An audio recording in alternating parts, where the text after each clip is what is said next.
हम बनाने वाले आज बहुत ही ज़्यादा टेस्टी कुरकुरी चटपटी नमक पारे, जो मैं काजू के शेप में बनाऊंगी। ये काजू के शेप में दिखते नहीं बल्कि टूटते भी हैं। और इसको हम बना करके तैयार करेंगे सूजी और आटे से, जो बहुत ही ज़्यादा हेल्दी होती है और बनाना बहुत ही। तो चलिए रेसिपी शुरू करते हैं। तो हर हर महादेव एवरीवन, वेलकम टू सुधा रानी की रसोई। अगर मेरे चैनल पर पहली बार आए हैं तो लाइक सब्सक्राइब और शेयर जरूर से जरूर कर दीजिएगा, रेसिपी अगर आपको पसंद आए तो चलिए यहाँ पे हमने 2 कप ले लिए हैं आटे, और यहाँ पे मैंने 1 कप सूजी ले लिए हैं बारीक वाली। अगर आपके पास मोटी वाली है तो उसको पीस करके ले लीजिए। हमने जितना सूजी लिए हैं उसका दुगना हमने यहाँ पे आटे ले लिए हैं। आप इसकी जगह पे मैदा भी यूज कर सकते हैं। आप आधा मैदा ले लीजिए और आधा सूजी ले लीजिए, और इस तरह से आप बना करके तैयार कर सकते हैं। तो चलिए यहाँ पे आगे का प्रोसेस शुरू करते हैं। यहाँ पे हमने एक परात ले लिए हैं और उसमें मैंने आटे को ऐड कर दिए हैं। अब यहाँ पे सूजी को भी ऐड कर देंगे। अब यहाँ पे 1 टीस्पून नमक ऐड कर देंगे, और यहाँ पे क्रश किया हुआ अजवाइन यहाँ पे मैंने ½ टीस्पून ले लिए हैं। और यहाँ पे मैंने ऑयल ले लिए हैं, ½ कप ले लिए हैं, और टीस्पून से मैंने 5 टीस्पून यहाँ पे ऑयल ले लिए हैं, रिफाइंड ऑयल। इसकी जगह पे आप घी या बटर भी यूज कर सकते हैं। अब इसी को सभी चीज़ों को अच्छे से मिक्स कर लेते हैं हाथों से, और इस तरह से मिक्स करना है कि उसमें मुट्ठी बनने लग जाए आटे का। तो इस तरह से उसको मुट्ठी बन रही या लड्डू बन रहे हैं तो हमारा मोयन परफेक्ट है। आपको जब हाथ में लेंगे तो इस तरह से लगेगा, तो आपको खुद ही पता चला जाएगा कि यहाँ मोयन बिल्कुल ठीक है। तब यहाँ पे मैंने पानी ले लिए हैं।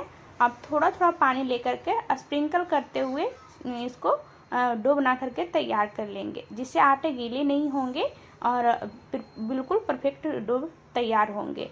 और डो को बिल्कुल टाइट लगाना है, बिल्कुल ही, जिससे कि नमक पारे खस्ता बने। तो अब इसको हम कम से कम 15 मिनट के लिए रेस्ट होने के लिए रख देते हैं, जिससे सूजी अच्छी तरह से सॉफ्ट हो जाएंगे। तो चलिए हम इसको ढक करके 15 मिनट के लिए रेस्ट होने छोड़ दिए थे। तो यहाँ पे 15 मिनट के बाद यहाँ पे चेक करते हैं तो बिल्कुल डो तैयार है। तो अब इसको हम कुकिंग स्लैब पे डो को ले लेते हैं, और इस तरह से उसको एक बार फिर से मिक्स कर लेते हैं। और इसको हम अब 4 पीसेस में कट कर लेंगे आटे को। तो इस तरह से बराबर शेप में कट कर लेनी है। अब यहाँ पे मैंने 1 पीस ले लिए हैं, और इसको हम अब पराठे के शेप में बेल लेंगे। और अभी इसको मैं मोटा ही बेल कर तैयार करेंगे। फिर इसी तरह से मैं दूसरे को भी तैयार कर लेंगे, और इसको साइड में रख देते हैं। इतना मोटे बेल लिए हैं। अब इसको और दूसरे पीस को भी इस तरह से बेल लेंगे पराठे के शेप में। अभी ज़्यादा नहीं पतला करेंगे, और उसके बाद फिर एक साथ दोनों को बेलेंगे। तो चलिए यहाँ पे दूसरे भी तैयार हो गए हैं। तो अब इसको मैं साइड में रख देती हूँ। अब इसमें एक स्लरी तैयार करते हैं। मैंने यहाँ पे 2 टीस्पून रिफाइंड ऑयल ले लिए हैं, आप चाहे तो घी भी ले सकते हैं। तो यहाँ पे मैं इसमें ऐड कर देंगे 1 टीस्पून आटा। आटे की जगह पे आप मैदे भी यूज कर सकते हैं। तो चलिए इसको मिक्स कर लेते हैं अच्छी तरह से, इसमें एक भी लम्स ना हो, इस तरह से मिक्स कर लेना है। तो यहाँ पे स्लरी तैयार हैं। तो अब इस 1 स्पून लेते हुए उसमें सभी अच्छी तरह से फैला देंगे, ग्रीस कर देंगे। अब अच्छी तरह से फैल गए हैं। तो अब एक के ऊपर एक पराठे रख देंगे इसके ऊपर। अब इस तरह से तैयार कर लेनी है। अब इसको हम अच्छी तरह से आलू पराठे इतना मोटे बेलकर तैयार कर लेंगे। ज़्यादा पतला नहीं करना है, बिल्कुल आलू पराठे जैसा तैयार करना है। अब इस तरह से बनाएंगे ना तो आपके नमक पारे बहुत ही क्रिस्पी, खस्ता और बहुत ही कुरकुरे बनके तैयार होंगे। तो चलिए यहाँ पे पराठे बेल गए हैं। इस तरह से इसका शेप रखना है, इसकी मोटाई इतनी रखनी है। तो चलिए अब इसका मैं आगे का प्रोसेस शुरू करते हैं।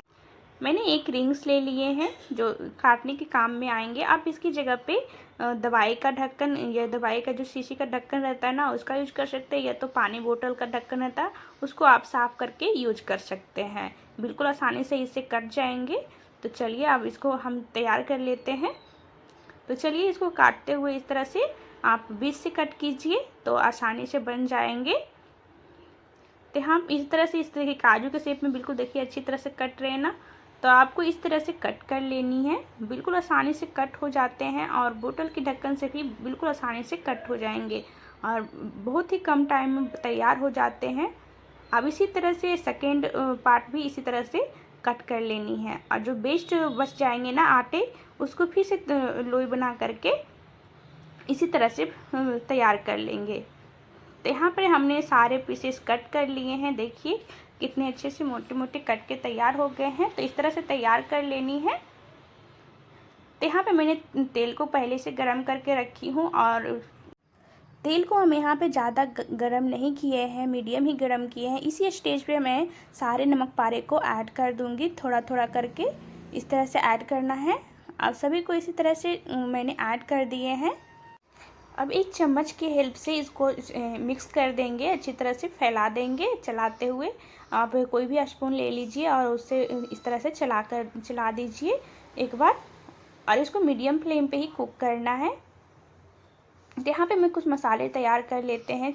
यहाँ पे मैंने 1 टीस्पून काला नमक ले लिए हैं, हाफ टी स्पून सफ़ेद नमक ले लिए हैं और 1 टीस्पून मैंने आमचूर पाउडर ले लिए हैं और 1 टीस्पून मैंने काश्मीरी मिर्च पाउडर और 1/4 टीस्पून मैंने यहाँ पे तीखी वाली मिर्च ले लिए हैं, मिर्च पाउडर।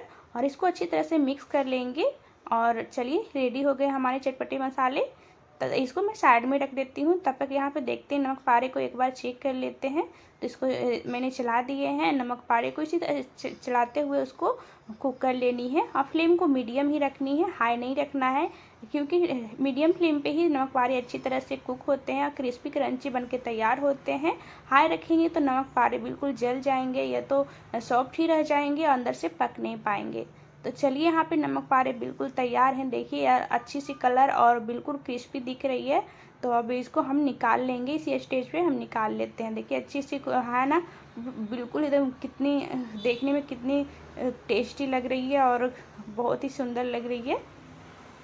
तो चलिए अब इसको हम छान करके एक प्लेट पे निकाल लेंगे। मैंने यहाँ पे एक पेपर बिछा दिए हैं, जिससे इसमें एक्स्ट्रा ऑयल रहेंगे ना, जो पेपर ऑब्जर्व कर लेगा। तो यहाँ पे हमने सभी नमक पारे को निकाल लिए हैं। तो चलिए अब इसको मैंने एक बाउल्स में ट्रांसफ़र कर देते हैं। और हमने मसाले तैयार करके रखे थे ना, अब वो मसाले ऐड कर देंगे। यहाँ पे मैंने 1 टीस्पून मसाले ऐड कर रही हूँ। अब इसको अच्छी तरह से मिक्स कर लेंगे। इस तरह से मसाले बिल्कुल अच्छी तरह से मिक्स हो जाएंगे। आप चाहे तो हाथ से भी मिक्स कर सकते हैं। तो देखिए मसाले बिल्कुल अच्छी तरह से मिक्स हो गए हैं और सभी नमक पारे में अच्छी तरह से मसाले लग गए हैं। तो चलिए देखिए चटपटी सी क्रिस्पी क्रंची मसालेदार नमक पारे तैयार हो गए हैं। तो आप एक बार ज़रूर ट्राई कीजिए अपने घर पे। ये बच्चों भी खाना इसको बहुत ज़्यादा पसंद करते हैं अगर इस तरह से बनाएंगे तो। और आप मेहमानों को भी इस तरह से सर्व कर सकते हैं। बहुत ही ज़्यादा क्रिस्पी क्रंची खस्ती और बहुत ही टेस्टी बन के तैयार होते हैं। आप इसको 1 महीने तक स्टोर करके भी रख सकते हैं और जब भी आपका मन करे या बच्चे का मन करे तब आप इसको निकाल करके दे सकते हैं। तो है ना, बहुत ही बनाना आसान और बहुत ही सिंपल तरीके से बन के तैयार हो जाते हैं और हेल्दी भी होते हैं, क्योंकि हमने आटे और सूजी से बना करके तैयार किए हैं। तो है बहुत ही हेल्दी भी है, टेस्टी भी है और बनाना भी बहुत आसान है। तो आपको मेरी ये रेसिपी पसंद आई है तो एक लाइक ज़रूर से ज़रूर कर दीजिएगा और शेयर भी ज़रूर कर दीजिएगा। तो चलिए मिलते हैं फिर, बाय।